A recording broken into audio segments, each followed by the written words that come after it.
starting out another episode of Write Once, Read Many. Oh no! It's just showing Scarlett, and it won't go to the other videos. Oh no! Oh my god. Well, I am having several technical difficulties, but, Oh, that's okay. It's because it can only play... like a little art review. Yeah.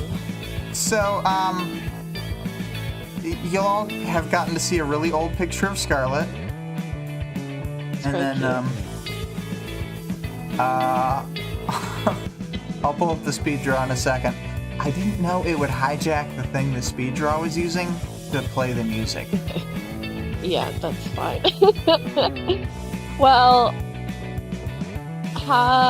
it makes sense in hindsight. Glass windows. Is Chevalier Catholic coded? Be honest. Sorry, Chevalier. Well, Chevalier is supposed to be the correct pronunciation in story. Oh, I see. You know, I had never thought of him as Catholic coded. He is sort of. It's just having being like a French cavalier. It's like. Well, English. She uses the English word for it. Yeah. Well, I think cavalier is like the English word for it, right? Right, but he uses the English pronunciation of chevalier. Yeah. Okay, I see what you mean. Yeah. Well, anyways, he talks about windows and he talks about mosaics. And so I was getting the stained glass vibes, like classic Catholic night type of vibes. So that's what we got here, from left to right, because I don't know if this is super clear, but we have a cord here. And his edge of desk and big computer. He said like an old style computer, and I hope that he meant like a chunky computer and not like a, those old style computers. I think he meant the type with like tape and stuff that like. Okay, I'm just getting the link out there. I was trying to figure out what I was like. How the fuck old is a cord? When did he trigger? Did he trigger like 30 years ago? He can't have been around that long. You know how in that, I hate to say it, but that Winter Soldier movie, because everybody loves the Winter Soldier, except I'm a Marvel. I'm not like the biggest Marvel hater. I'm just like. It's just, You're even like the ones a Marvel mid. Yeah, I think it's mid, and that's a big insult. Yeah. So mid derogatory. Yeah. So watching said mid film, there's like a guy who was preserved in like those computers, those old timey tape computers. Like his brain was whatever. And I think that's the type of like tape computer that I imagine that a cord is. Let's see. Computer. But I had always imagined the speed draw open in the background. There we go. Here we go. It's beautiful. Happening. Okay. Well, the second window we have here is Rhyme. And this is her like. She had the ghost of her little self all curled up on the bench next to her, which I just thought was sad. It was sad. I was about to say it's sad. Rhyme, and then Rhyme dies later this chapter. Yeah. Or whatever. I guess she died in the past, but you know what I mean. So it was a little traumatic. I mean, it's more or less the same thing. Like, in the in-between space between this scene and the present moment scene, she dies. Right, she dies, and that made me very sad for her. Yeah, here's a cord in his old-timey, but not that old-timey kind of computer. Exactly. Yep. And then here's Miss Militia with also, her hi, Greg. cute crop jacket. Hi, Greg.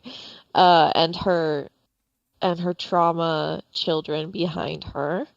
Very cute. She's got a knife. Tattletale here with the eyeballs. Yeah, yeah. I was glad that that was what represented Tattletale because that was already what I had been representing Tattletale with. Yeah, yeah, yeah. I mean, His she eyeballs. does represent herself with that, so it makes sense. I wonder if she has some sort of key into her own power. I mean, she talks about it, but she doesn't talk about engaging with her power directly, which seems like something that she probably is doing, right? Yeah. Um, I think that the eyeball symbolism is kind of almost like obvious, but two, Yeah. she does have more like insight into things than other people. So hmm yeah, yeah. Um, And then just these bottom little things are representative of Onion, Behemoth mm, the Onion. yeah, yeah. Because he, I had like a whole color journey during this. It was awful. I wanted the colors to be different. But I have trouble picking colors myself, like manually setting colors, I guess. uh I huh. always go and grab colors from some sort of some sort of color scheme or photo. And I couldn't find a photo with all the colors I wanted. Mm. Well, I mean, But there we go. I do like how it turned out. I mean, maybe I'm just saying that because I got a stained glass of Tattletale, but Yeah. I do love that one. I also the yellow up at the top, golden rays, representative of Golden Man, and then we've got Chevalier here with three swords behind him mhm, mhm. because of his triple cannon blade. Which, like, I wish we got some more description. I mean, I know he describes it, but maybe I didn't read closely enough. But it's like he'll be like stabbing with it, and then all of a sudden he's shooting. But he also uses it. He uses it. I feel like a gun, and also like a cannon that you put on the ground. You know what I mean? Yeah. Well, I think I think it might be like single edge, not dual edge, and Mm, then like have the gun at the kind of like top, if you will, the portion with the point. yeah, I'm not 100% sure. That's kind yeah. of what I imagined from seeing other gun sword media. That's true. There's a lot of gun swords in anime. And we used to have, what are they called? Bayonets Bayonets. or whatever. Yeah, those were basically gun swords. I guess another way I could imagine it is like a dual edged sword, but then the gun runs like parallel to one of the sides. hmm And then he could still shoot and chop and stuff. Yeah. I think it might just be a really skinny gun. Skinny gun in the Skinny middle gun. of the so there's no like direct tip, it's like a dual tip and then the skinny gun comes out in the middle. Yes. Awesome. It's just so stupid. It's like a trident where there's swords on two sides, and then in the middle is a gun. Yeah, And it's definitely. fucking huge. I did have to imagine that it was huge because he's like even though it was as light as possible, it still was really hard for me to carry. Yeah, yeah. Oh, but that was when he was really weak. But anyways, what's our audience? Did you do your audience participation? Oh, yes. The reminder of the audience participation question for this week is whose power, shadow, or stained glass window in this case, would you Mm, like Chevalier to have seen in his chapter? This chapter. mm, very nice. Oh, and I didn't even mention Taylor. Taylor's there too. Taylor. So Taylor's in the middle right. Yeah, she's got her things branching out of her and all the blue spots, her pulsings Wait, who's that she's middle sending left? out. That's Rhyme? Rhyme, yeah. Okay. So that's like little Rhyme, like kind of in the focus, and then next to her is Big Rhyme. Wait, then okay. And then remind me one more time who's on the far right. Far right is Miss Militia, Miss and she's got her Militia. ghost Okay. children. Yeah. Gotcha. Okay. Yeah. From left to we got a Chord, Rhyme, Tattletale, best one. Taylor, Miss Militia. Up at the top we got Chevalier. And at the And bottom then you got at Behemoth. surrounding Oh. us symbolically, Behemoth at the bottom and Scion at the top. Yeah. And Scion's golden light has lit up nearly all the scenes. In fact, come to think of it, yep, all of that tracks, all 6 here are gold. Yeah. Yeah. Was that coincidental or on purpose, Joyce? Scion's golden rays are shining through the window. That's on purpose. I mean, not that part, but the fact that all 6 capes represented have Scion powers. Oh, I didn't really think about it. They were the only ones that. Oh, who were the other ones that Chevalier mentions? There was only a couple more. Well, Hero. he sees Hero, and I think the Hero one is actually like, to me, really iconic. Like the fact that it's like a big, weird, tall tinker species that like right as they walk. Is Hero a natural trigger? No. Okay. Interesting. And then he references Exalt's power, but he does not. I think Exalt is talk natural. About it. And then he references the Mr. Keen's power. Is that his name? Yes, and that person seemingly has like a cauldron power. Yeah, so he seems to have a cauldron power. So yeah, I didn't really think about it, but these were the all the ones that were like depicted in full aside from Hero. And I did think about drawing Hero, but then I was like, nah, it's fine. I know Miss Militia isn't here, but she's here in spirit. In Chevalier's heart. She's here in the chapter. She's referenced in the chapter. Yeah. There's a scene and everything. Yeah, I mean, we could be like Rhyme's also not here at the end part of the chapter. Yeah, that's true. But she came to the Behemoth fight. What the heck's Miss Militia up to? Not getting killed off in this fight where she can't do anything. That's true. Yeah. I had always imagined these as being sort of a perhaps a shimmery like you can sort of see it but you sort of can't kind of thing. Or sometimes in sort of you know how you got like a detailed imagination and then like a sloppy imagination.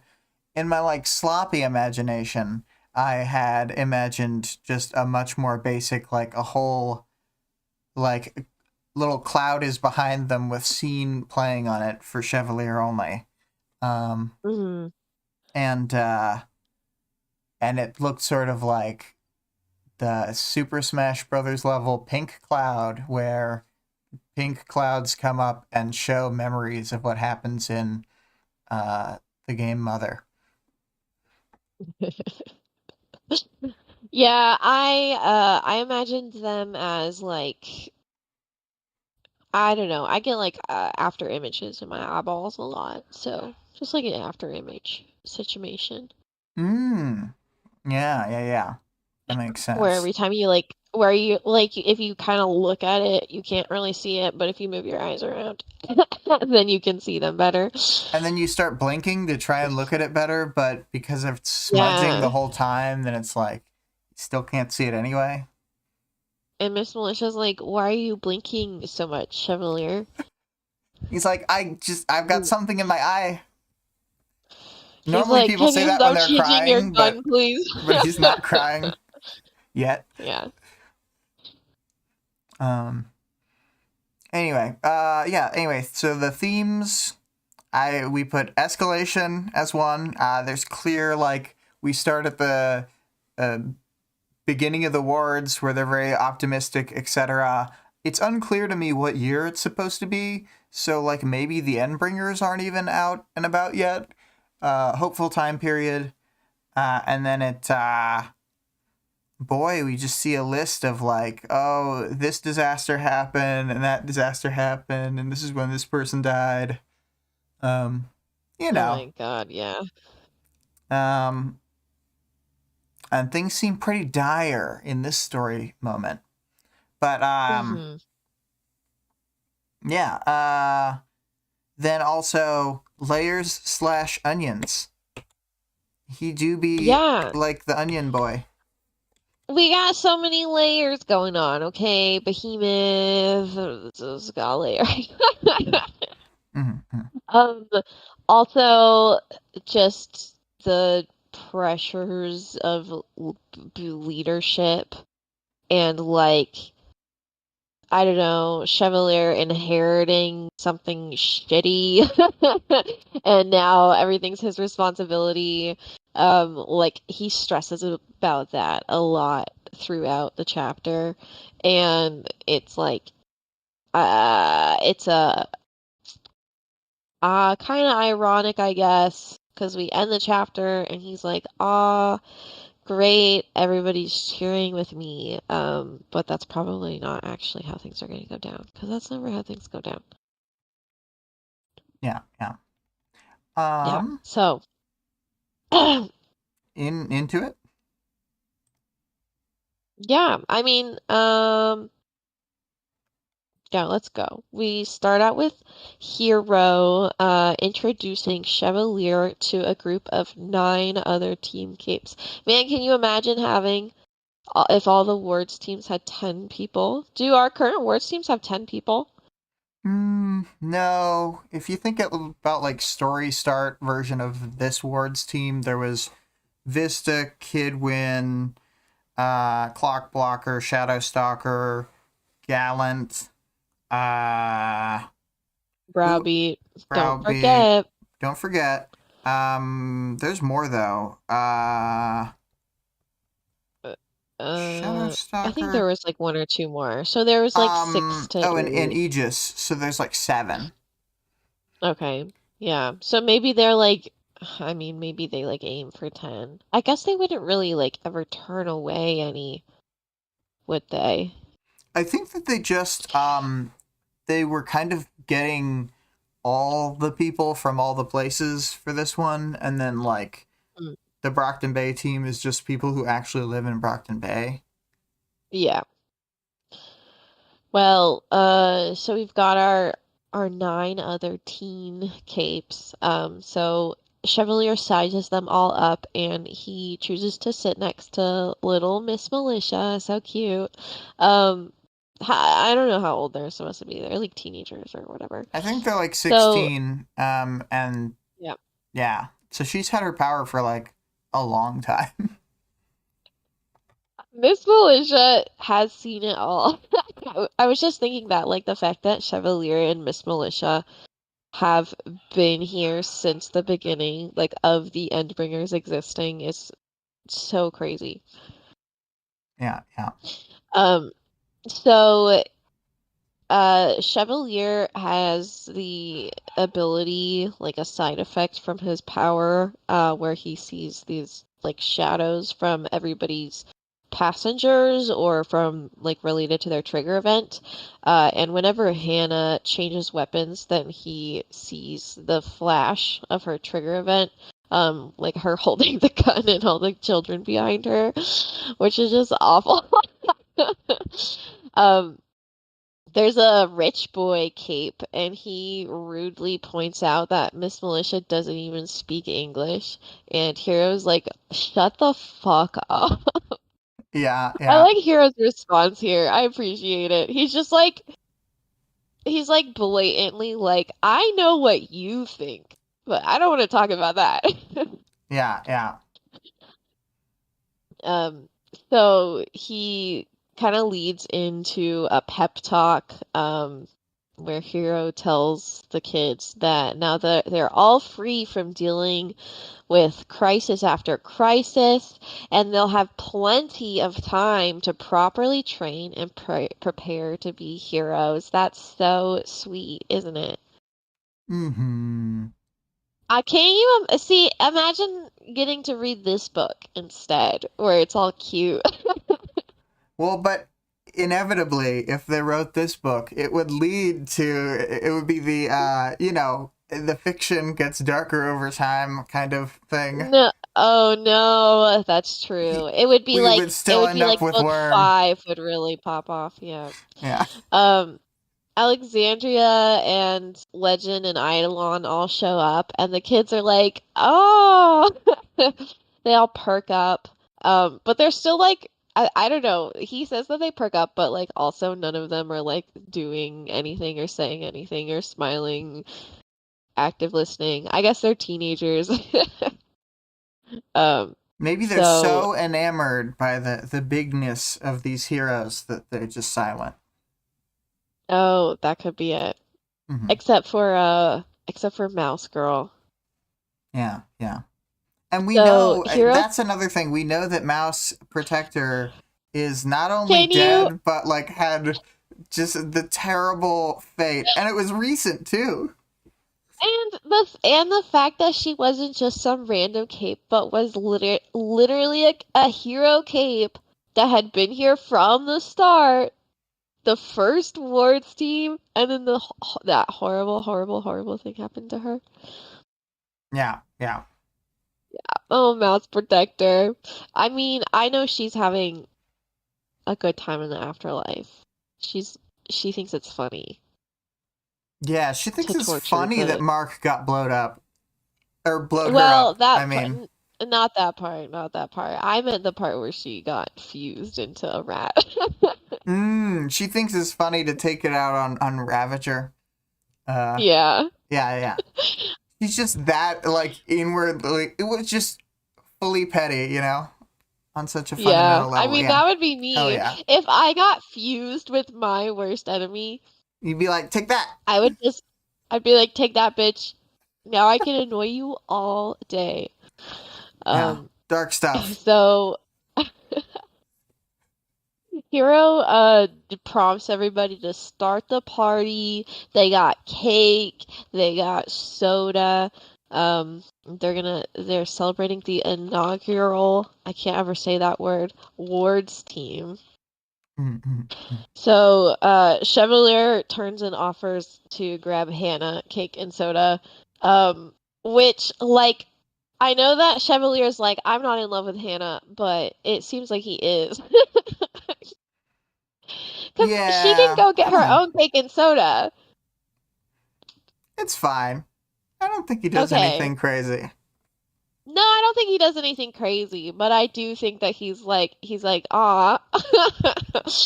Um, okay, so he goes to grab the cake and Hero's like, that's so nice of you to sit by Hannah. She really needed a friend. Mm-hmm. Which is like kind of fucked up. I don't know if Hannah's within earshot. It's fucked up either way. Because I know she can't understand them, but that's worse.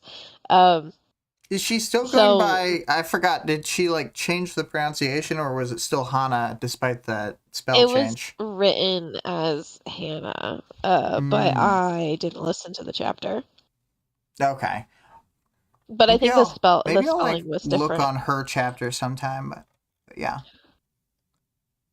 I remember she So, did change the spelling to Americanize it when she moved to America. oh, I had always assumed she changed the pronunciation as well. Uh, yeah, You probably. should look. Well, Mouse Protector is also there, and she's like, he thinks she's hot, which is just already annoying. Yeah, Mouse Protector.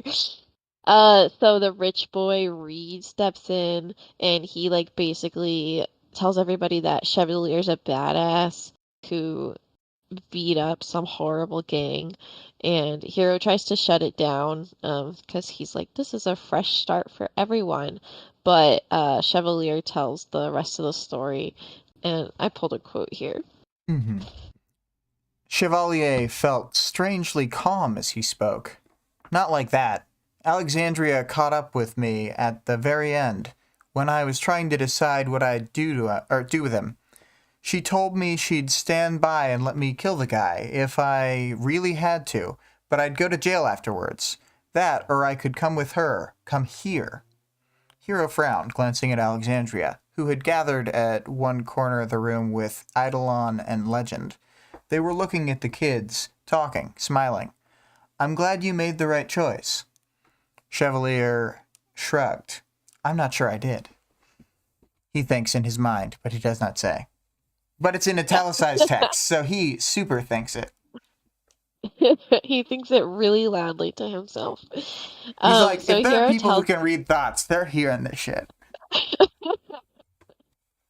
Hero tells everyone that this is a fresh start, guys. Let's not drag up the past. Chevalier returns back to Hannah, and Alexandria leads them in a toast to celebrate the first Ward's team. Yay! Woo! Woo! It's so hopeful.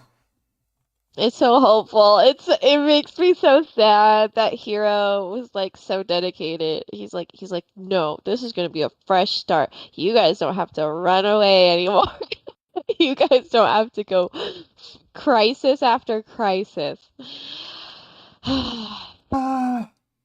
It's just really tragic. So back back in almost real time, Chevalier is on his way to the Behemoth fight, and he asks Rhyme and Exalt if they're cool with being leaders in the fight. Um, Chevalier had to do like all this weapon and armor prep for the fight that we sort of talked about, but he's feeling pretty confident that he's going to be able to uh, essentially go toe to toe with Behemoth. It's pretty badass, So, to be honest. yeah, yeah, he's pretty hardcore. This is why like he's I don't know. This chapter is just so Taylor. Like I feel like the voice is really similar. And every decision that Chevalier makes is the same thing that Taylor would do, right? Well, yeah, and like his what was his almost cape name where it was like Like revenge or something angry. Let me see here. Oh, I'm on And the wrong chapter. I thought it was relentless. relentless. Yeah, relentless had nearly been his code name. I like how he Yeah. thinks of the cape names as code names. Yeah, that was very interesting. Because he's from like a different generation where they think about it differently. Yeah, yeah. So he, I don't remember where I was. You were Oh, yeah, right here. Yeah. So he's like, yeah, I'm gonna fucking beat up. I'm gonna go toe to toe myself with Behemoth, even though he has a 20-foot kill aura. So they land and Dragon and Defiant arrive, and he begins his pre-fight speech, which we saw from Taylor's point of view. And after his speech, he calls over Morgan Keene, who is the PRT's liaison for he says for other non-official teams, but like the Yangbong are an official team, right? Aren't they government sponsored? Yeah, they're for the CUI. Yeah, so like I don't know. I feel like that was incorrect. But Mm-hmm. Chevalier can tell that Keen has powers, and he even suspects that his power changed or he had a second trigger event because his shadow has changed. I don't want to say it was a second trigger event because if we're assuming that Keen is a cauldron cape, because from what I can tell, I think only natural capes have trigger events. Well, Or natural second capes. trigger events, I Oh mean. yeah, yeah. You're right. I think that's true. Maybe. Okay. Nobody's ever mentioned it before, but I think that it's true. Because Yeah. I think that I don't know if it's like an actual limitation Okay. or Yeah. if Yeah. it just doesn't make sense to have, like, you couldn't have a trigger event, a second trigger event, if you didn't even have a first trigger event. But also, your brain just isn't like aligned to the power in the same way. Yeah.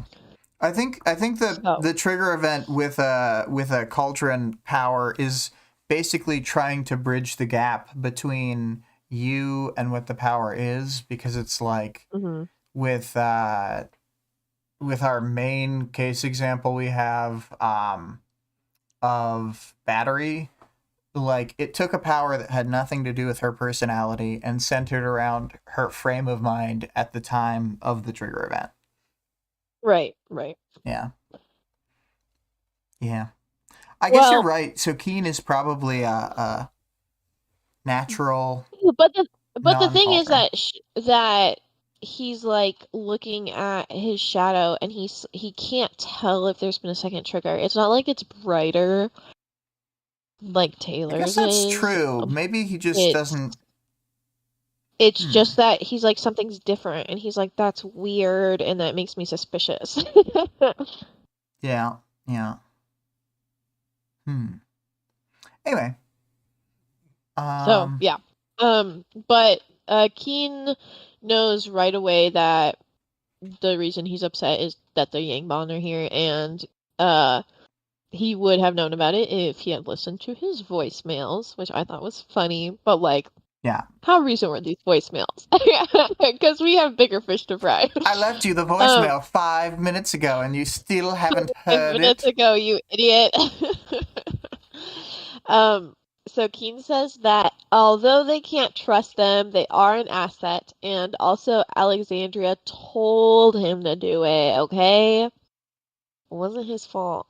So Chevalier makes his way over to Accord and Tattletale, and we get a cute little like Tattletale. It don't, I don't think Tattletale peeks around the corner. It seems like she's around the corner, and then her eyeballs peek around the corner, and I think that is cute.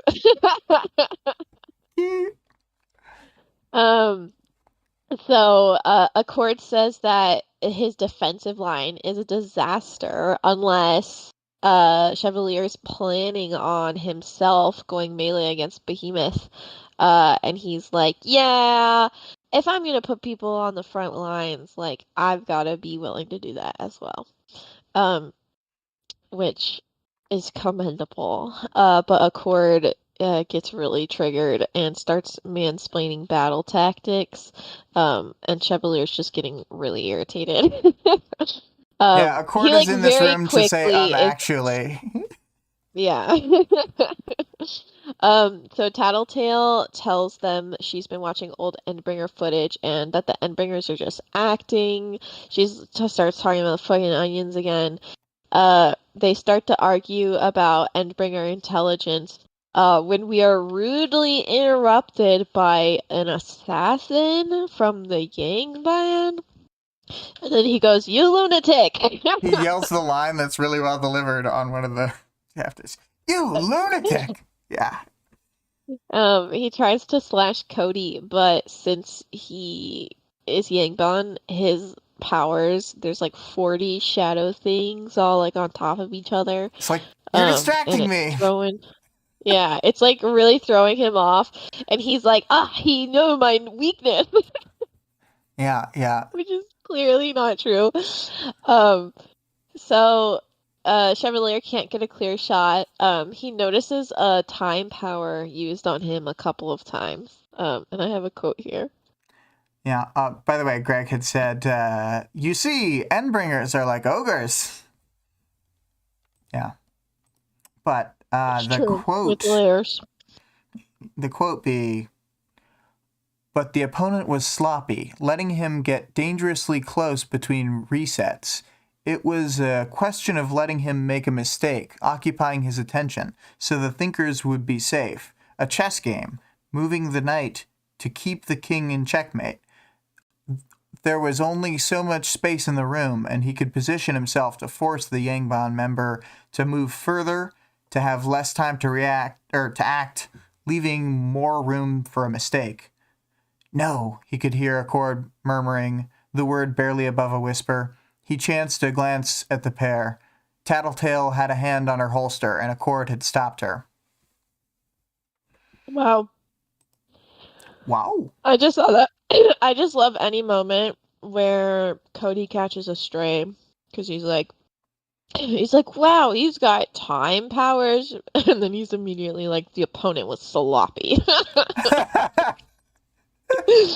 Yeah. Cody just sucks. So, as Chevalier falls from the final blow, he adjusts his weapon's power so that he doesn't like destroy the whole building, crash through it. Mm-hmm. And then when he wakes up in the hospital bed, he's like, I've missed the fight. Don't worry, there's plenty more.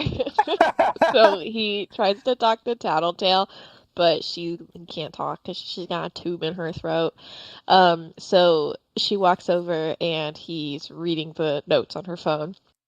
And she tells him that they melted Behemoth's body, but that he's still been fighting. And then she starts talking about the onion lore, and Chevalier's getting annoyed, and he tries to smack her phone away, but he's got staples in his stomach, and so it's really painful. He starts setting up and almost passes out from the pain. And then he asks for his armor, and Tattletale goes and grabs it. And I have a quote here. He glanced at the phone. Outer body is cosmetic only. Why? Because he's supposed to scare us. Behemoth was fashioned. Unnatural life. She brought the front portion of the armor, resting it on the corner of the bed. She tapped the phone. I read it, he growled. Help me put it on. She tapped the phone again. It doesn't matter, he said. It won't change the outcome of this fight. She nodded, agreement, then lifted the armor, bringing it to his chest. All right, Tattletale. But then she keeps typing nonsense about the layers, and Chevalier's like, if we destroy the core, will it die? And Tattletale just shakes her head, but she doesn't really clarify. So, with some great effort, we finally stand up, and he dons his cannon blade or whatever, cannon sword, and limps himself out of the building. Cannon blade. Yeah. On his way out of the hospital, he reflects on how different things were back before joining the wards, when he'd gotten in a car crash that had been orchestrated by traffickers, and they had taken his brother, and they just hadn't taken him because they hadn't been able to reach him.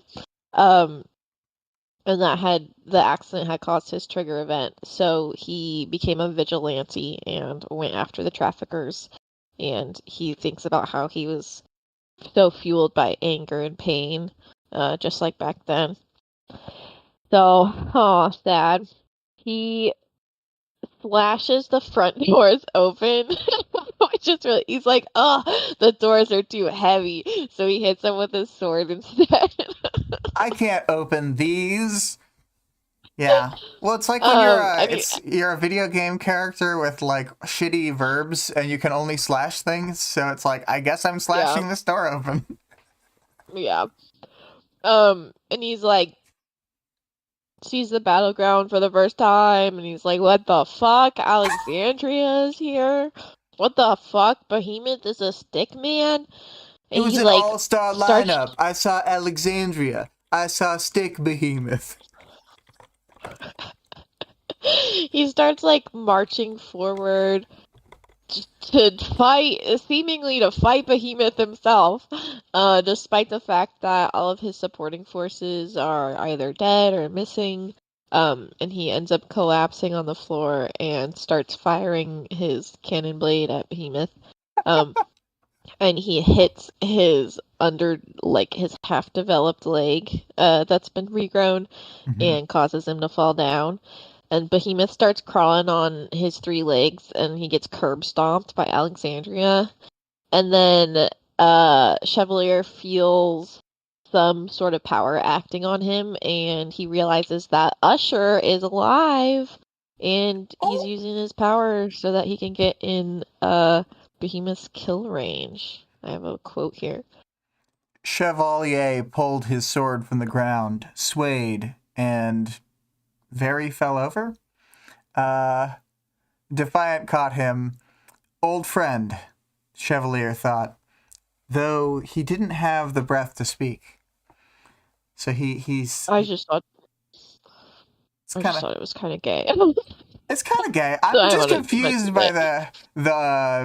I can't tell if this is an uncorrected error. It must be very nearly. Very nearly fell over. Okay, I'm gonna re-say it real quick. Yeah.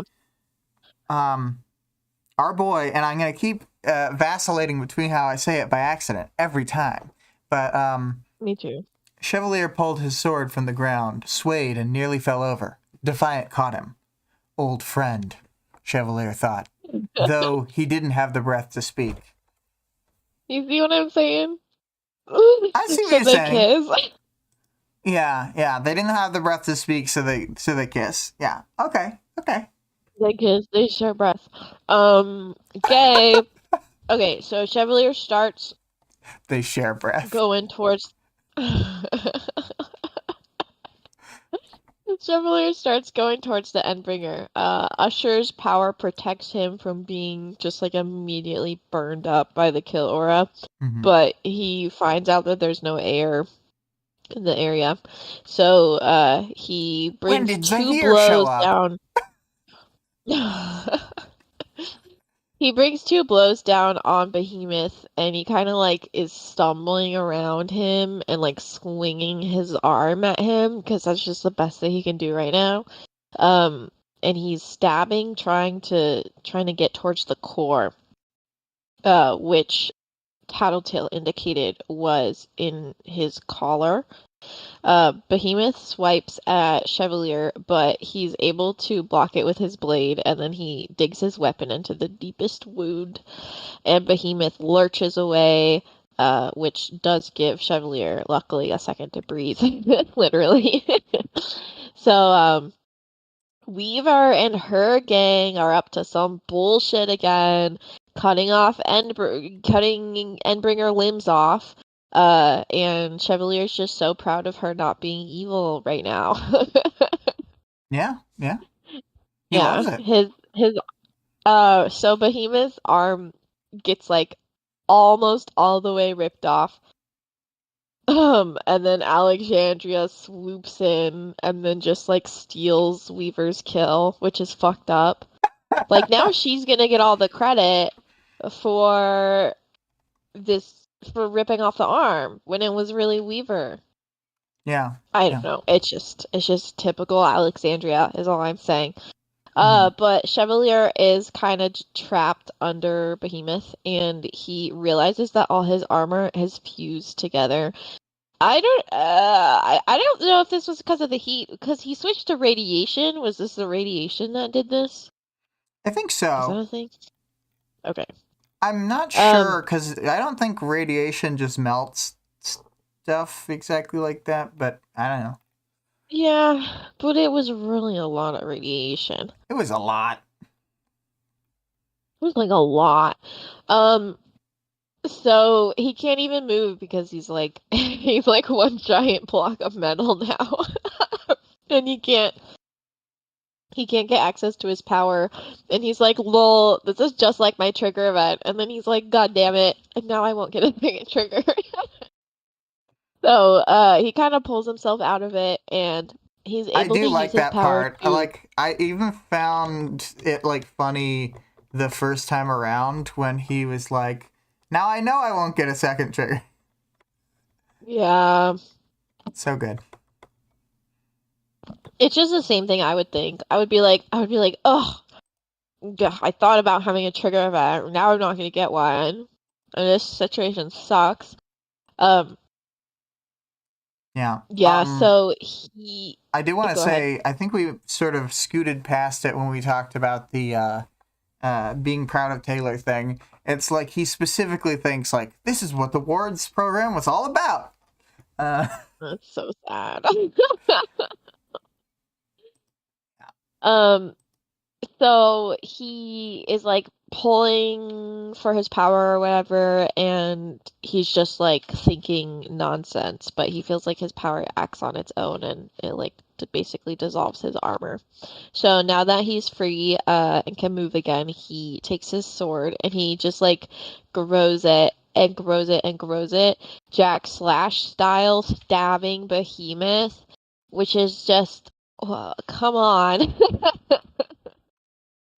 Um, he's like digging in from the arm wound towards the core, and he feels this part was weird to me because he says that the sword touches the core. How does he know that?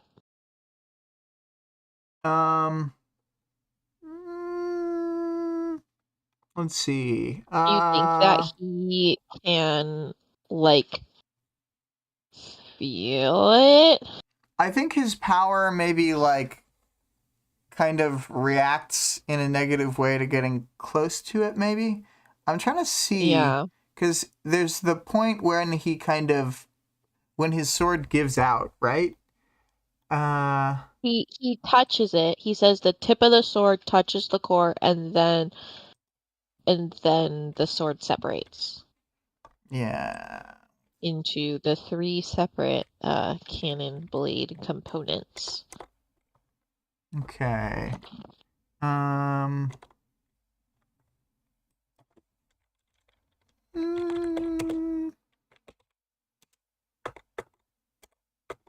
Well, I'll search for that real quick while you continue onward.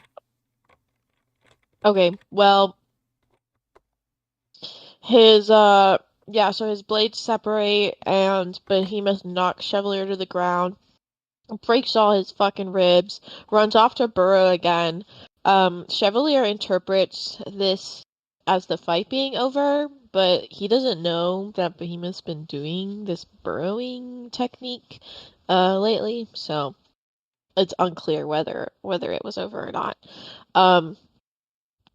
Because all of a sudden, oh my god, Scion shows up.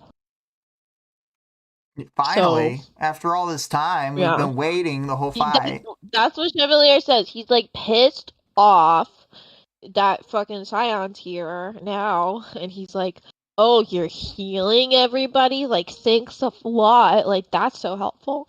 And then suddenly Scion just disappears, and then rises into the sky, and he's holding Behemoth, and then he throws him to the ground and lasers him, and then Scion just like keeps his laser on, like just doesn't stop for several long seconds. And then Behemoth is turned into just like a literal massive stick figure twig. And he Scion grabs him back, pulls him in the sky, and just fucking rips his legs off and explodes them.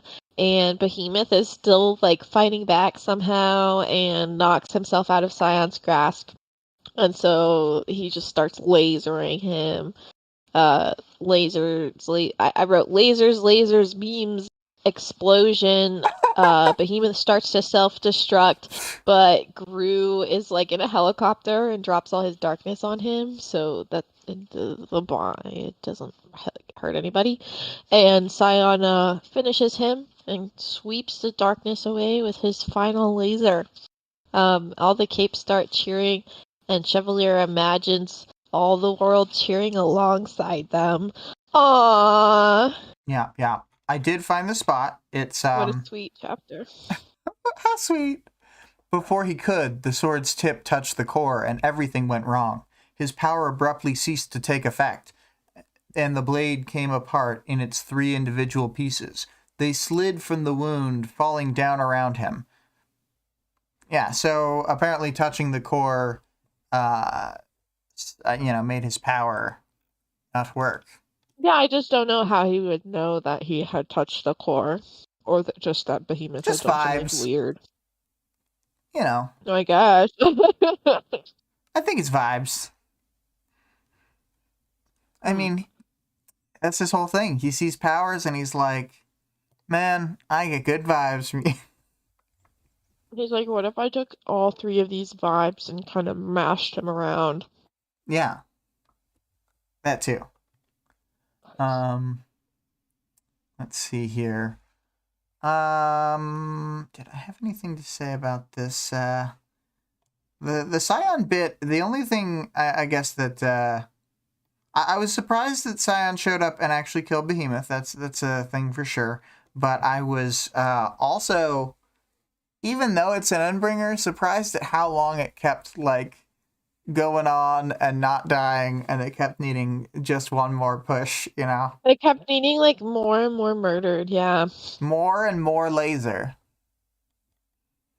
It was a lot of laser. And we've been doing, we nuclear exploded him earlier. Yeah, but I think Scion laser is better than that. Yeah, I'm sure, but I don't know. Yeah, we've been doing a lot of work. He already had an arm missing. Scion came, ripped off 2 of his fucking legs. Yeah. I'm glad that he used Scion used his faint glow power to make everyone feel a little bit less bad. Yeah. I'm glad too, but Chevalier was not glad. Chevalier was very salty. Yeah. He's like, this is a consolation prize? No. Yeah. You guys will all die. Scion's all like, you guys did a pretty good job. You all proved that that it's worth that coming I should here. Save you. Yeah. Yeah. Crazy chapter. The part where he gets up and goes down the stairs is classic. He's like an epic boy.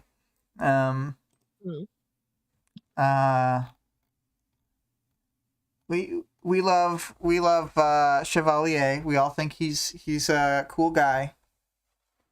Mm-hmm. And he has one of those relentless. Yeah, relentless. Based on the gayness that you've found and his Hannah true love that you've also found, then clearly he's got a love triangle thing going. Oh my gosh. And then you add Dragon into the mix and it's like a love square. Well, I was gonna say there's another love triangle with Miss Militia and Dragon and Defiant. So I think it all kind of goes together. Yeah. You have to have 4 dimensions to see this shape. That's how I like my love triangles. Yeah. Complicated. Yeah. That's why when he sees Dragon get burned up, he's like, Dragon? But it's we think it's like a shock because of how important she is to the good guys and stuff. But he's really like, the way is clear. Oh my god.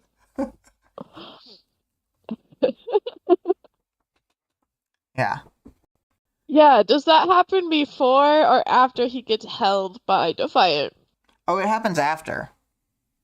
Oh, okay. But this is good because it shows that Defiant was still in love with him while Dragon was around.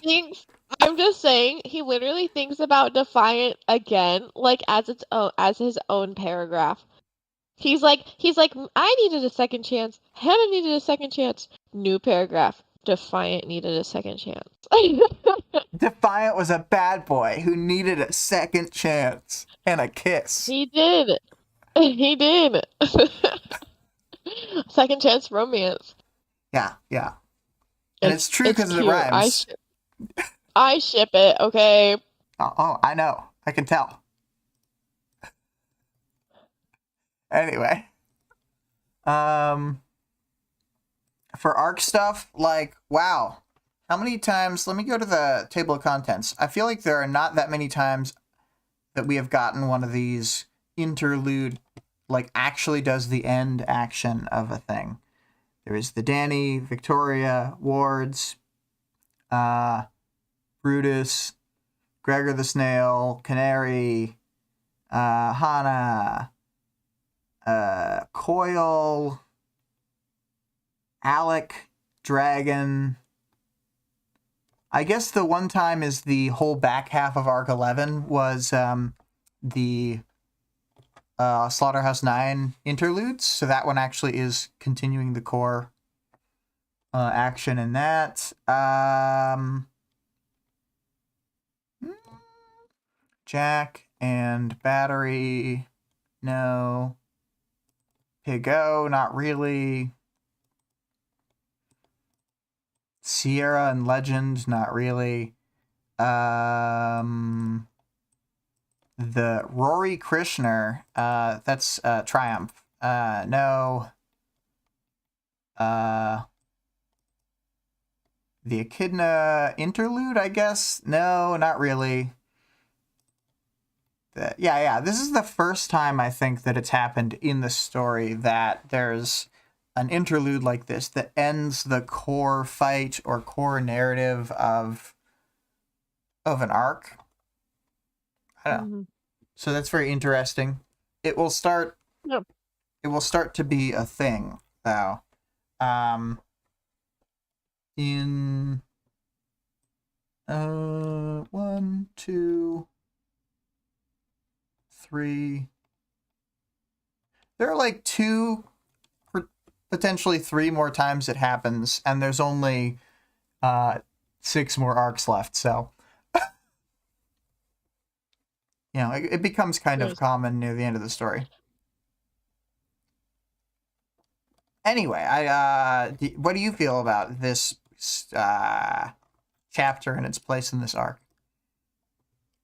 I thought it was a good chapter. I liked that it finished things off and like I said, like I feel like this chapter was very, very, very similar to like Taylor's voice and Taylor's perspective. Especially because of all his Taylor-like decisions to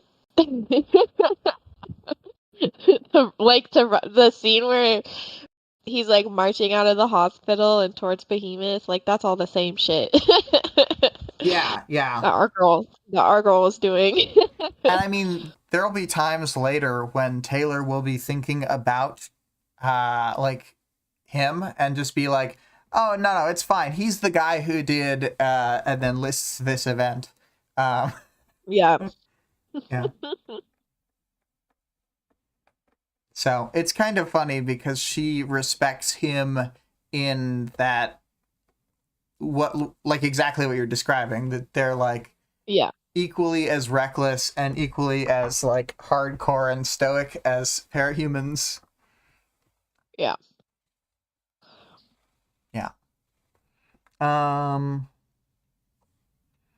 I was shocked when I first read this and Behemoth was going to self-destruct, and I was like, oh no, I got to tell you that. Oh no. Don't worry. Guru was ready. In a helicopter above the scene for some reason. Shooting darkness out there.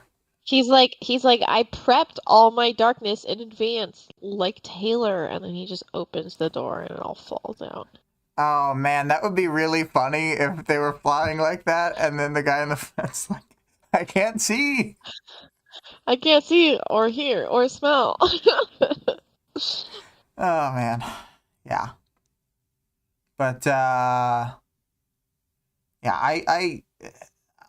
I think this is like a standout chapter that I wish it worked as like contextless as the kind of lung chapter, because I feel like Mm-hmm. as a treat, you can totally, because weirdly there's a bunch of people who I know who stopped listening like in arc like 10 or 11. And just as a little side treat for these people who aren't going to listen to the story, I can feed them the lung portion of the chapter where he fights against Leviathan, and it's like, wow, crazy, because they like understand the stakes of that. And I wish that this crazy chapter was sort of, you know, bite Too many sized. spoilers. It's too many spoilers for sure, and like too much. I feel like the chapter is really enhanced by understanding the way that everything has like built up over the story, whereas like Mm. you kind of already understand the size and scale of the Leviathan fight, etc. And then you're just like seeing a guy who you already understand lung, but at like his peak. Mm-hmm. Whereas this, if you hadn't read the other chapters, you wouldn't be like, "Oh, rhyme." All right. Yeah, yeah. Um, for characters, you know, where do you want to begin? At the old timey characters, the words. Old-timey characters. Who? I'll mention Reed real quick. Reed is brought up again in Ward, in a character like naming themselves after Reed, but then it's like they're the fourth one, um, and like another character explains like, well, they have some plant based power, and they hear that one of the initial wards was named Reed, and they're like, I've got to do it. And it's such a funny like explanation, and it seems so like, I don't know, definitely a thing that would happen, and they don't know that Reed sucked. Yeah, I don't know why. Yeah, yeah. We don't know. We don't hear a lot about the other characters besides. I mean, we just know Mouse Girl. What's her name? Mouse Protector. Mouse Protector. Yeah, yeah. We've seen where she ends.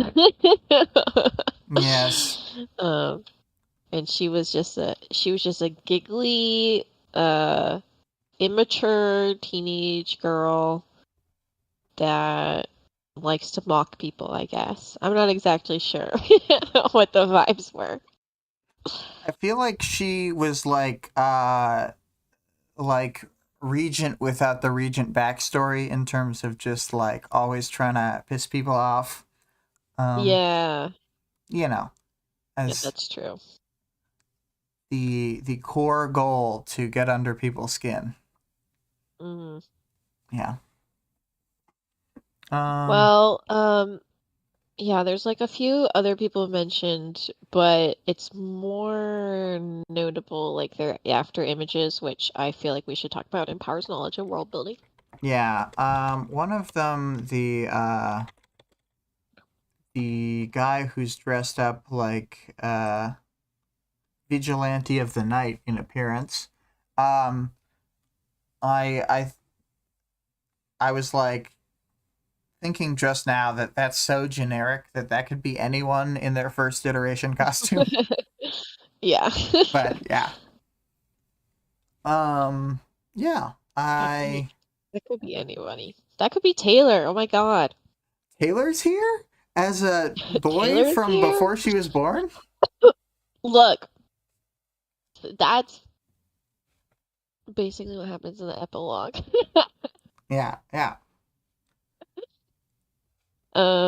Okay, cool. Who are our other side characters this chapter? I guess Rhyme, R.I.P. She died.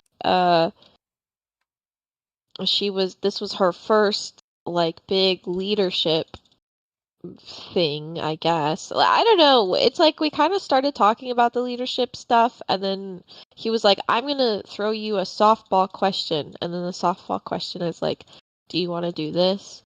And then that was it. Right, right.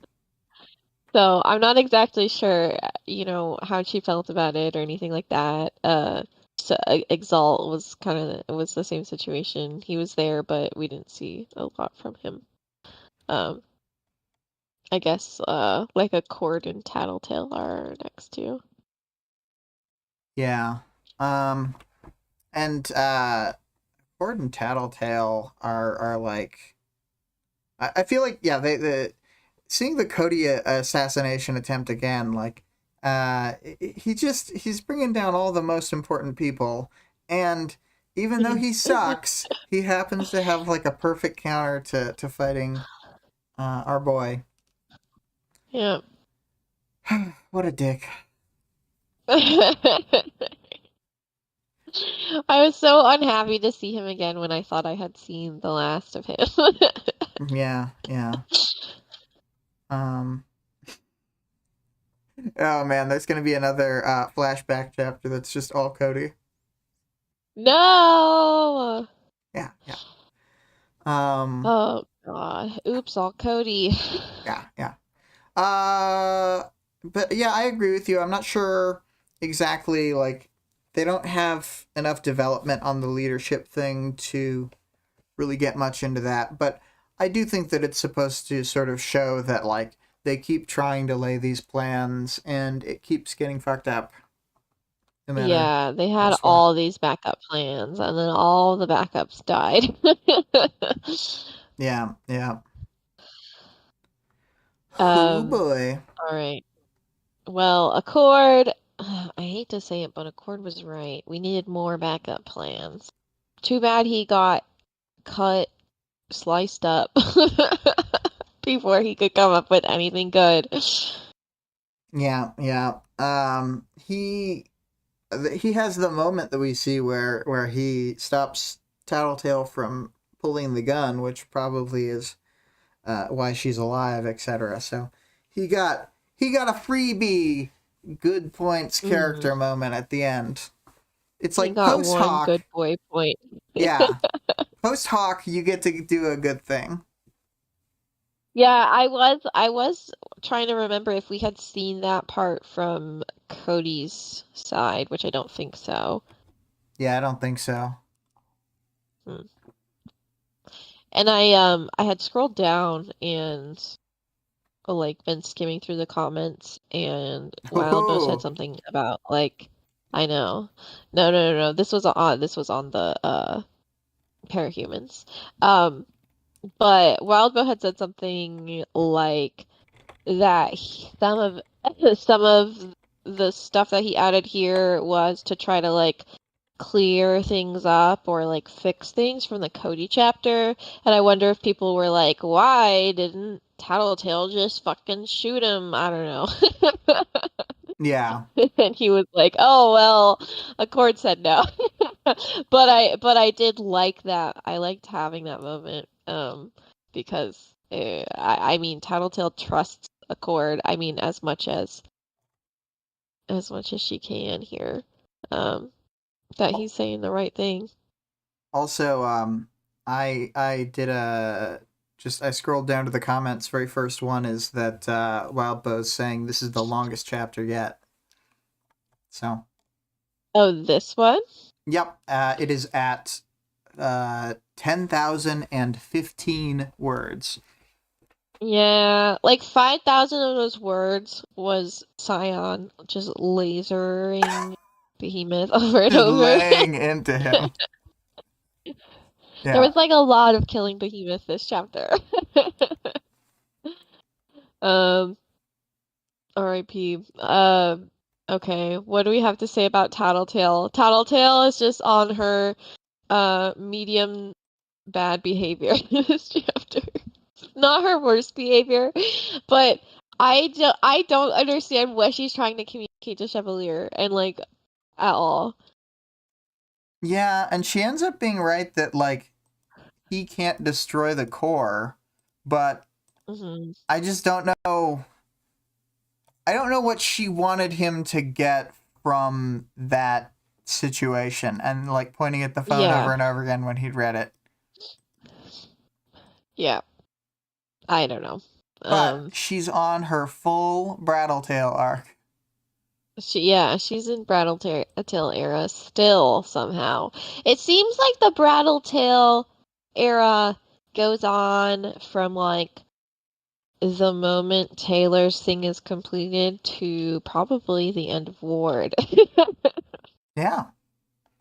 It's her main era. Before that, she was just so sweet. Yeah. She was on her best behavior, and then she, I guess, at one point gave up. Yeah, yeah.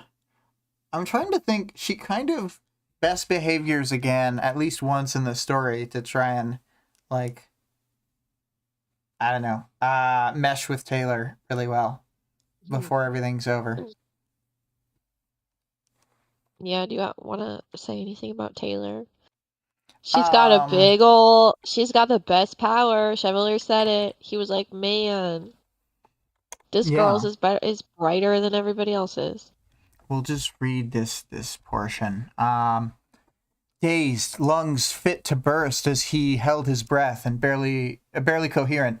The Chevalier turned. He saw Tecton with his pile driver extended, Weaver just behind him, along with two of the new wards.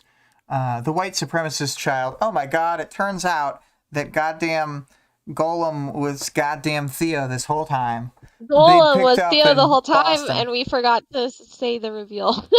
We didn't even say the reveal. Well, yeah, it's just so obvious to me now. Yeah. I forget.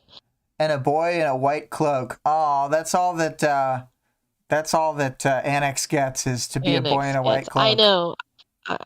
Yeah, there's very little info on it's like I said, like everybody's wearing cloaks. If I have to just imagine someone and I don't know what they look like, I'm like, they're probably wearing a cloak, right? They're probably like an emo vigilante in a cloak. Yeah. But wait, so his eyes settled on Weaver, surrounded by the nimbus of her power, which glowed with an intensity that surpassed any and all of her teammates. When she stepped forward, it was like she was pushing against a curtain, only it was a membrane, a network of individual cells, with each with tendrils extending out, so thin he couldn't make them out, except by the highlights that seemed to rush down them as she gave conscious direction to her bugs. Second chances, Chevalier thought. Back to his inauguration to the wards, he'd harbored doubts about taking her on board, but memories of that day had been a factor. He'd needed a second chance. So had Hannah. Colin, even though it came much later. Yeah, that's his love triangle turn. I'm saying, this is what I'm saying. He's thinking about him again. Oh my gosh, so cute. My OTP that I didn't even know of before today. It's the newest OTP. My new OTP. It just dropped. Do you want to talk? Let's talk about Chevalier. Yeah, he's hardcore. He's hardcore. He's very angry. He's very unhappy. All the time, seemingly. I guess you are right, but that's for some reason that's not like what sticks out to me. Like he just seems so like locked in that I just didn't even think about his being angry, I guess, or unhappy. Yeah, or whatever. I mean that's like his drive forward as that he identifies. Like he has his trigger event. Okay, his trigger event is like stupid. First of all, this one was the physical trigger event because he triggers in the car crash, and then so the car crashes. His mom is injured. They roll down the windows and people take his brother out of the car, but maybe they just like took him out of the door or something. I guess they got him out of the window and the Chevalier's side, the door handle got ripped off and the child locks are on. So he gets stuck in the car, but it was all just a ruse, and the people who took his brother are serial kidnappers who caused the crash in the first place so that they could take the kids. So he was saved, but and then he says like I decided I would never be paralyzed by fear again. And so then his driving force is like his anger and his, I guess, just his general resilience.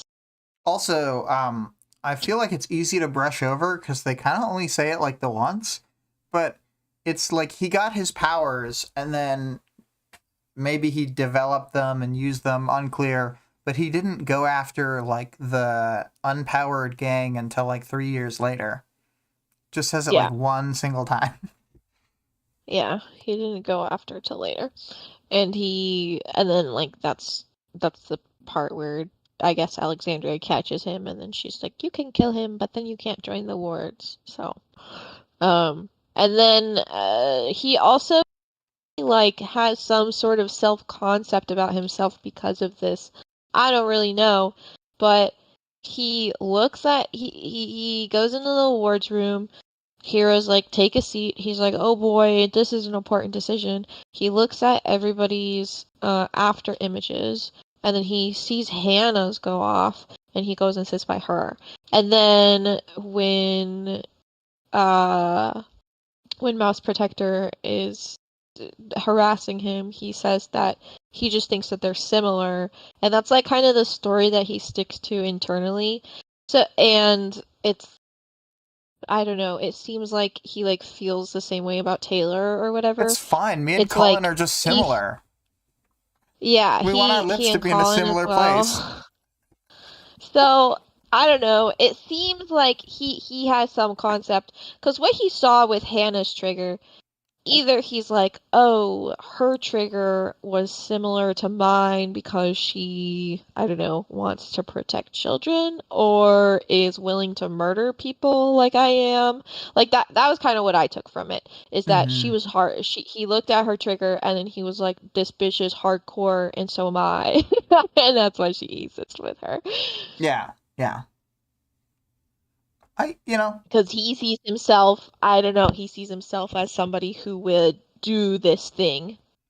And I guess maybe he sees like the other kids as people who wouldn't. Yeah. That tracks. That makes sense now that you say it. I hadn't thought of it that way until you brought it up, though. But I think I agree.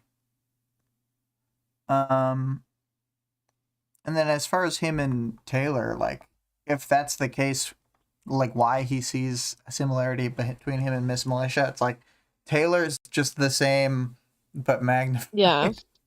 Yeah. I mean, I don't remember what he says like, exactly, I don't do that stuff anymore. Taylor's like, yeah. I quit last week. Taylor's like, I haven't killed anyone in 5 days. Yeah. 0 days since last murder. Yeah.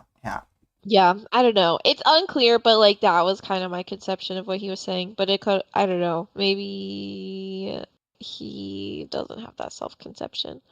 Also he's really sad because he's been given a horrible leadership position that he doesn't want. Yeah. And he just feels like so much like pressure of failure at the moment.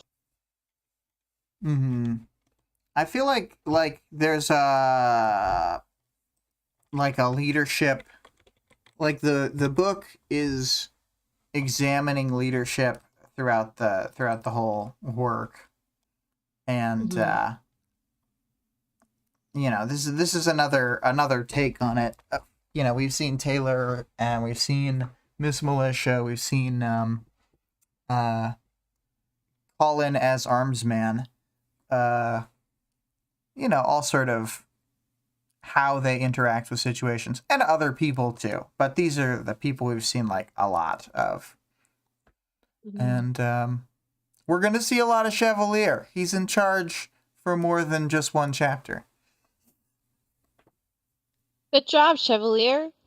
You didn't get killed. Everybody thought you were dead. They just thought I was dead. It's fine. Just like Revel. They just thought Revel was dead. Yeah.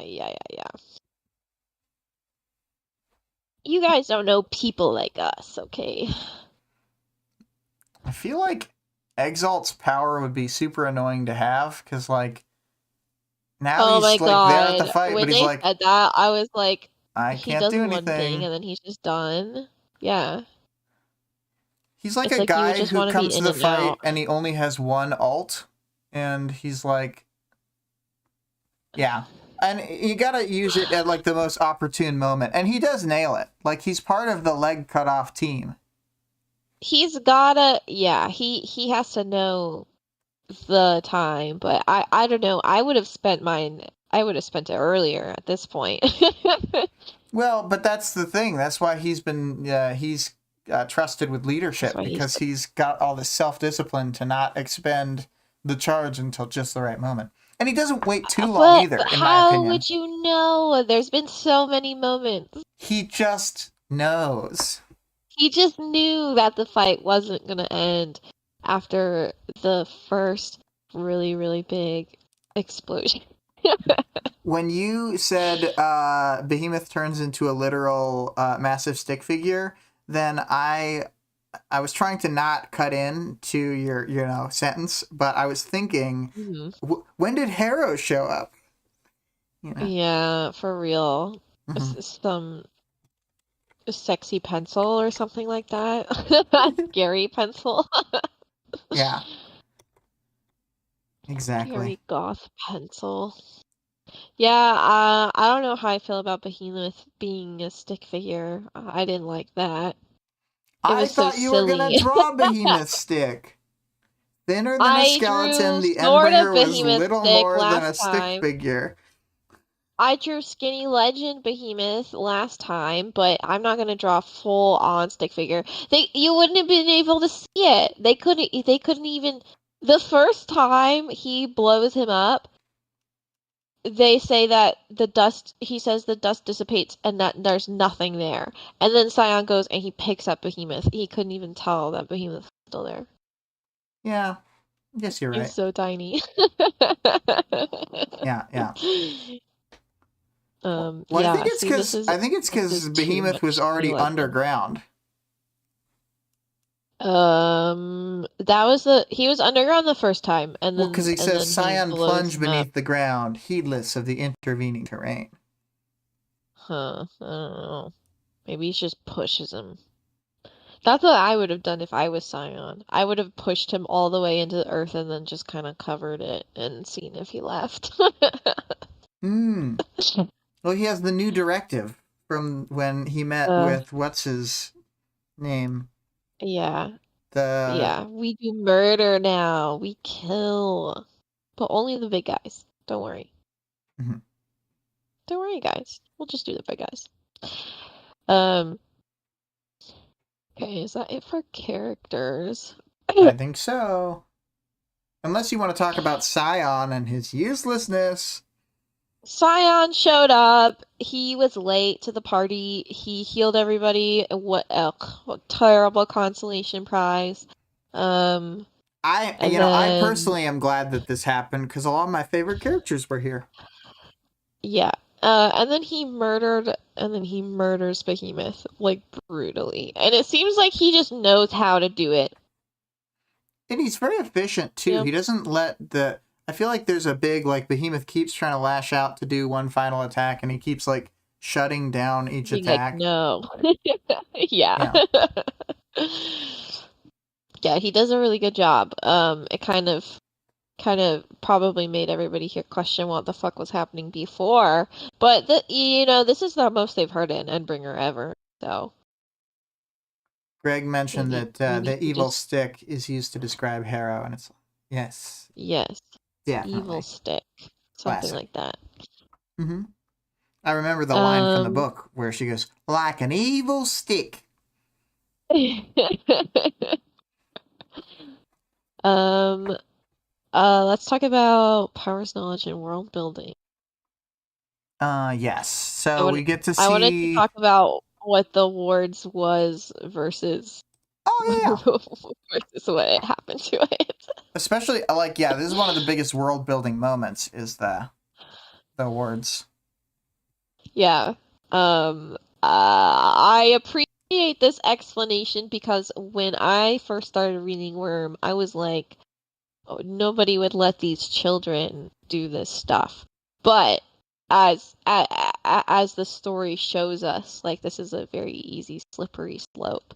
So initially the wards was like specifically to get heroes funneled into the protectorate, but the time spent in the wards was supposed to be like breathing room. It was training and honing your power and becoming a team and all that kind of stuff. It was not supposed to be like boots on the ground, crime fighting, and going to and bringer fights and risking your life every day. It was supposed to be like a safe haven for these people and a second chance, as they tell us many times. Yeah. Let's see here. There's I guess maybe they don't explain it here. I was trying to see there's like a description of why the wards like are at every major fight of like at first it was just like people who were defending their hometown and they were already there, but then it became normal for them to just show up to every Endbringer fight. Mm, So I don't know that when exactly they call that out and have that explanation, but it yeah. is book lore. Yeah. Well, this was yeah, I feel like this was good background on that. And then I feel like we get some cool info from seeing the phantom images of everybody's stuff. So like some of them are themed to be like scenes from trigger events, and some of them are like a younger version or like an alternate self, and then some of them are like demonstrations of their power, which is interesting. So it seemed like there was a lot of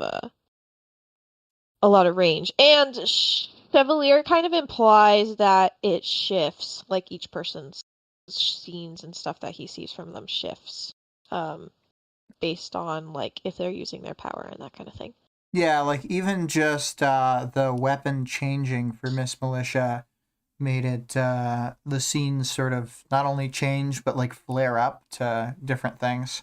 Like high res, seemingly. Like it seemed like Miss Militia, he couldn't really see anything, and then whenever she uses her power, then he gets like a full like photocopy, which for Miss Militia kind of makes sense because her power does have her like that memory imprinted in it in that exact way. Like, Yeah. you know, she like relives her trigger event all the time. Yeah, not Every, to every time rehash her she whole chooses it, chapter, I but suppose. she's kind of like Yeah. got because her power is super early on, so like I kind of when I've thought about it more recently have interpreted it to be like the power was like because she has all the weird dream stuff and powers specifically like aren't good at interacting with dreams and so forth. Hmm. um and it's like it couldn't handle forming the connection in that way, like they didn't have enough like info and it kind of messed up her like sleep cycle and whatever. Hmm. And I mean, obviously, it can just Yeah. be seen as like a PTSD metaphor, but PTSD doesn't give you the ability to not suffer negative effects from not sleeping. It just makes you not sleep. Well, okay, so let's see. I have some glimmers. So There was a boy who had a professional-looking costume, black and green. Around him, Chevalier could see a vague nimbus, as though he could see only the brightest and darkest parts of some landscape that the boy stood within. Okay, and then the next person is this girl, and she, in the same way that the forest seemed to hang in the periphery of the boy, an older woman loomed just beyond the girl. She was kindly in appearance like a next-door neighbor, with hands burned black from fingertip to elbow. The old woman was moving her lips as though she were talking, but the image was silent. That one is scary. Yeah. And then we've got Mouse Protector, and she just has like a shadow self that's giggling. And then I find hers like really interesting because it's just like to us it's pretty opaque, but I don't know. There's something about her, like the center of her is just what you already see. Yeah, yeah. Oh, she's a glass onion. Onions. I mean, it's similar to Rhyme because Rhyme has like a little shadow self, and I assume like hers just hasn't aged or whatever, you know. Well, I find Rhyme's interesting too, triggered. because isn't it that she, as her adult self, is sitting next to herself as a little girl? Yeah, this is her little. Yeah, her shadow is a little girl version. So I assume that Mouse Protectors is the same, where she generated one when she triggered, and then it might stay the same, or it might age with her, you know. Oh, I misinterpreted Rhymes. It's that it was that he just sees the younger self as like the shimmer, and her regular self is there. I thought that he saw both her, like a child her and an adult her, as the shimmer, which I would have found like she was comforting really her younger self. Yeah. Interesting. Man, okay. I wish it was that now. Yeah. Well, yeah, and then we've seen all the other ones. So we have Accord's got a computer and a desk, and then Rhyme's got her little kid self, sad little kid self. Tattletale's got her eyeballs. Taylor's got her pulsing web. And yeah, I don't know. Interesting. I don't know what exactly to think of them. Like, do you think that these are like representations of their agents? Yeah, for sure. Yeah, right. And do I don't know. It's like maybe the passengers like get to choose a form to some degree, or it's just completely spontaneous. I think some of them have more of an identity as like a separate thing, and some of them are tied very closely to the power user or whatever. Like the one that Hero had nothing to do with him and everything to do with the power, which I think is because it's a cauldron thing. But probably people who brought more of themselves into the sort of commingling were the ones who have like a vision of themselves. Taylor's like, I think that the like second trigger of the whole thing, and like the fact that like her power seems to have, because he can see powers that are invisible to a certain degree too. They don't talk about it as much here, but it's made evident in later stuff that like he can see stuff that's wholly invisible, if it generates enough of an effect. So I think he's just seeing like the power effect more than he's seeing her like shimmer or whatever. Yeah. Like he can see the messed up force field that Antares has, for example. Yeah. Cool. Well, what else? I feel like I had something else for powers knowledge and world building. We murdered Behemoth. Yeah. We'll see the consequences of such a thing. Yeah, I don't think that it even describes Taylor's shade at all. I think it just talks about the nimbus of the power. Yeah. We can't have that kind of insight onto Taylor. That would be illegal. My client didn't agree to that kind of search. So. Oh my god. Now I just realized Chevalier is violating what are they called? The rights of the detained. Oh. Because he's cold reading them with his power. He is. I always felt like it was unfair that he just can know everybody. Like, he can just be walking down the street and see everybody who has powers. Yeah, he's like, well, that one's Regent. Duh. I can tell. Duh. I can tell by how he looks. I was just thinking about that, like yesterday. I was like, ugh, if I knew Vista, I would just know that she was Vista. If I went to Arcadia, I just like point out Missy and I'd be like, it's clear, it's her. Although she doesn't go to Arcadia. I'd be like, look, she straightened her hair. That's the only difference. I can see her entire face. I can see her entire face and body and hair, trying to tell you that I don't know who the person is. Like, I feel like it would just be so. I would just go through my year. If I went to a school that I knew that members of the wards were at, I'd be sitting down with my fucking yearbook and like scrawling like a crazy person. Investigative work. Yeah.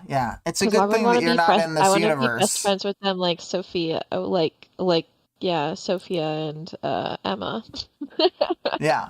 You want to find the most toxic girl and then have like a really complicated relationship with her, and maybe there's something there, unclear. Yeah. Well, it's fine. It's fine that you can sometimes definitely tell who they are. You can see their entire face. Yeah.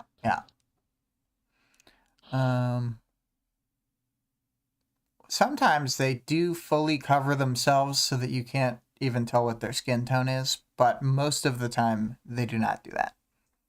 Yeah, like Clockblocker. If Clockblocker just had his hair out, then everybody would know he was Clockblocker. But he's full clothes. Because there's probably only like 4 other ginger kids at the school, and they probably have like different shades. It's not that hard. Yeah. But he covers himself because he's not an idiot. Yeah. And it's like, I know like Missy has like, she has like stuff in her costume. It's like shaped or whatever, but like Taylor can tell that it's shaped. Yeah. Just by looking at it, I can tell this little girl. Yeah. She can tell there's a little girl hiding underneath the costume that looks like a slightly older girl. Yeah. Oh, yeah, I don't know, man. But yeah, I mean, if I was, I would have my power. If I could tell all the people who had powers, oh boy, it'd be a problem. Yeah, especially if Chevalier doesn't. He implies that in a fight he might utilize the shadow to glean some sort of insight into the person. Also, you can like tell where they are even when you can't see them directly some of the time. Like he couldn't see Tattletale around the corner, but he saw her looking at him. Yeah, he sees Cody approaching because of all the shadows. And then when he looks at the shadows to see if he can figure anything out about Cody, and then he's like, ugh, I can't see anything. So, I don't know, that would be like helpful. I could imagine that could be helpful in a fight, especially if you can see, because I am sure that in a fight, some people's passengers would be more engaged. And so, like, depending on what they're doing, you might be able to tell, like, how their power is working, which usually gives you, like, a good info to help, like, well, also, like, there's so much somebody. stuff, like if Taylor tried to, like, sneak a bug onto him, he could see He would the see line of it. power, etc. So there's lots of people who, just by seeing the channels of, like, where their powers are moving through, you can, like, get tons of information. It's like, oh, it looks like he's doing X, but it's actually that the power is starting over there and moving across, or, like, just whatever. Like, there's so many applications. Yeah. Which, good thing he's in charge. Good thing this guy's in first. Good thing he didn't die. Yeah, I mean, that's another thing. Good thing he didn't die. Jeez. Yeah. Jeez. That would have been rough. Then they would have been like, then Taylor would have been like, I want to be in charge. It's pretty clear to me that I'm in charge now. I'm obviously the person who gets to choose who's in charge, and I choose Miss Militia. Miss Militia is like, please stop. First in Please stop charge, making Miss me get Militia. promotions. Second in charge, me. But also, Miss Militia has to do whatever I say. Just to do whatever I say, and also take all the responsibility. Yeah. And then later, duo. Taylor's gonna have given an order to Miss Militia to order her to do something, and she's gonna be like, I was just following orders. And then a different Taylor from another dimension will be like, just following orders? That's one of the scariest excuses someone can give. She'll just be on both sides of every argument. God. And then Dragon will convince Taylor to convince Miss Militia to break up with Defiant, so that it gets messy with the love triangle. Taylor is very influenceable. Well, because they're all her parents. Like, that's the problem right now, is that they're all her parents, and they're all smooching. Too many parents in the kitchen. Yeah. Gets way too messy. And then she's like, if they're kissing each other, then they can't be paying attention to me. So then she kills everybody. Oh, no! Then she starts doing murder again, and then they're like, God damn it, Taylor. Again! Yeah. We turn around to smooch for 2 seconds. For 2 hours. And look what you do. God. Yeah. They're gonna need to have a board meeting just to figure out who's smooching who. At the end of this triangle business. Yeah, everybody gets a title. Yeah. Well, do we have any other phantom images we want to mention? Maybe Heroes? I think it was just Heroes had the big long legs. I'm sure it would have been more interesting if he was tinkering at the time. Yeah. Let's see. My word. I'm trying to find that.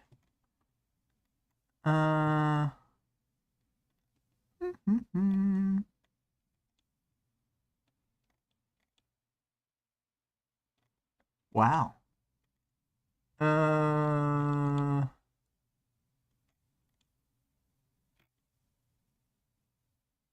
I'm not finding it quickly, sadly. Let's see here. Maybe I'll search the word writing. Yes. And the images, the glimmers, they showed... Oh, wait. For her companions, no. Writing system. Oh, that was interesting to a degree. The writing system that was patterned on someone's skin. But, yeah, I don't know. I'm not seeing it for where it is for Hero.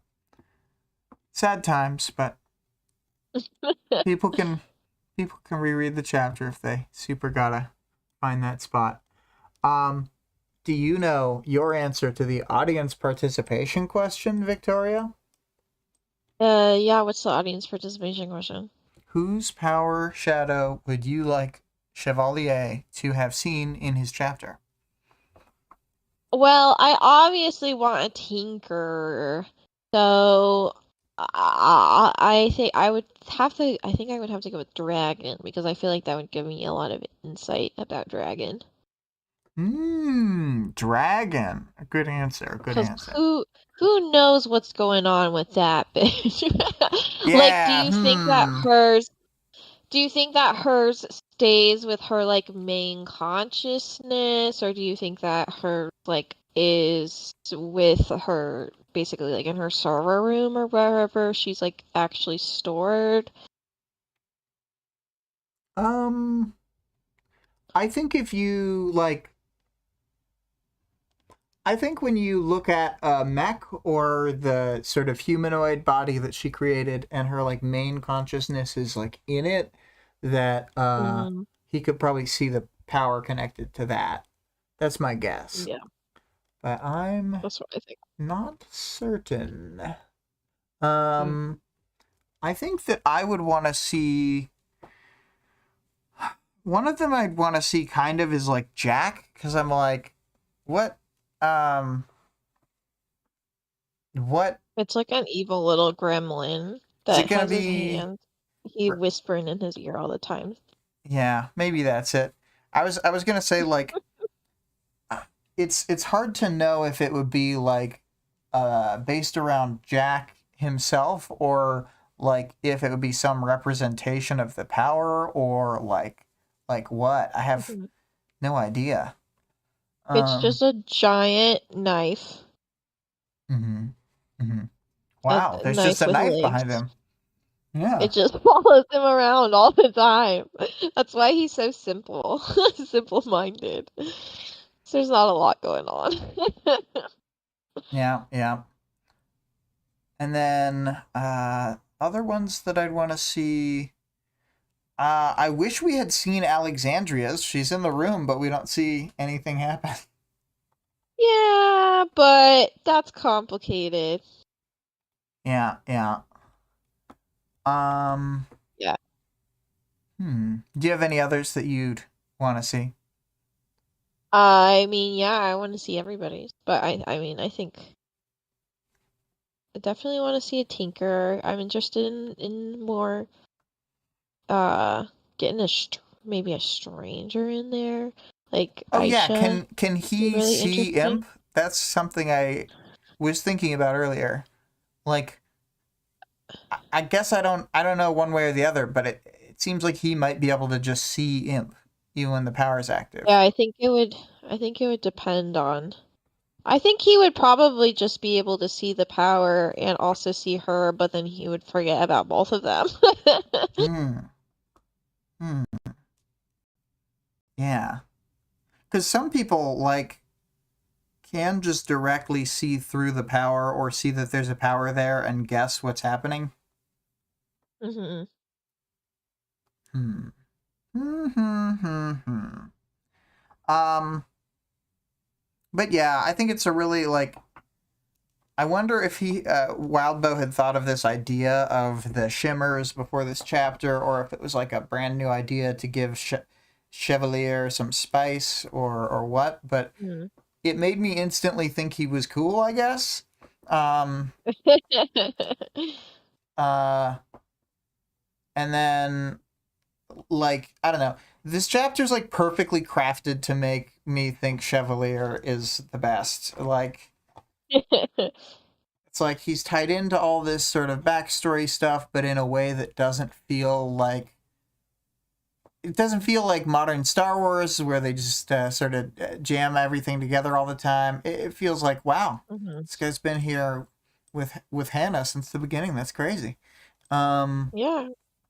and then we like see him how he is as a leader, and like I don't know, I think he's pretty good at that too. We see his like resigned nature of like I'm gonna be the main one fighting. um I don't know. Cody Yeah. is his opponent for the only fight we see him in, and we hate that Yeah, and we guy. fucking hate Cody, so Yeah. I'd root for anyone against Cody. If only Cody could fight Jack Slash. Yeah. So yeah. Cool chapter, cool gimmick, cool power. Mhm. As for the next chapter question, the interlude 2 aftermath. I couldn't think of anything before we started, and you said you don't remember the chapter. I never remember the chapter until I read the chapter. Good to know. Well, I don't know. I think I might have to just think up a question after the show is over. Yeah. Yep. Do you have any final thoughts on things before I read the links? I'm not going to play the music because it's too cumbersome right now. Oh my gosh, no, go for it. Okay, so the music you heard at the top of the episode was Crushed by ScarlettXOX. You can find her at twitch.tv/Scarlett_Rogue. Our Discord server can be found in the links in the description of the stream and the channel. The author of the work being discussed can be supported on Patreon at patreon.com/Wildbow. The full text of the work is available at parahumans.wordpress.com. And the first fan-made audiobook of the entire work is at audioworm.rain-online.org. And now you gotta plug stuff real quick. I have something to plug. Yeah, I know. What enjoy do you enjoy reading other things too? You can check out my channel on it's at Plebeian Reads. And I was gonna actually film a new video tomorrow, but right now I got one video a month. Yeah, It's the best I can do right now. But you got 2 up, right? I got 2 up. Yeah. Greg says reading. Ugh. Ugh, disgusting. Yeah. Disgusting. Peasant work. All right, so this is gonna be like an old M stream. I need you to go out on a joke or something. You need one final one-liner. God, I don't have a one-liner. One of the best parts about this is that it makes you go, "Oh my god!" every time you flip out. So. Reader, I hardly know. Oh, all right. Bye. Bye.